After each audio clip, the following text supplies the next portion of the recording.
Сонымен жатын бөлмедегі жиһаздардың барлығын шығарып тастап, кереуеттің артық қажет емес жерлерін алып тастадық.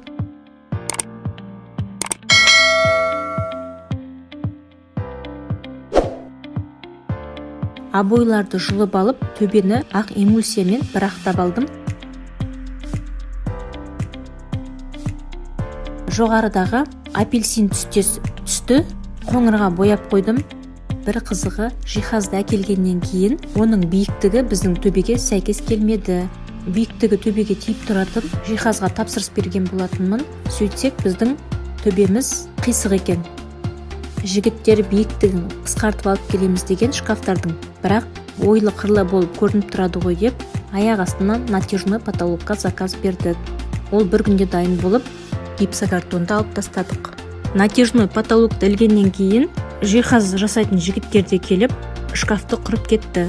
Гарнитурға обзорды келесі видеода жасаймын. Күтіңіздер.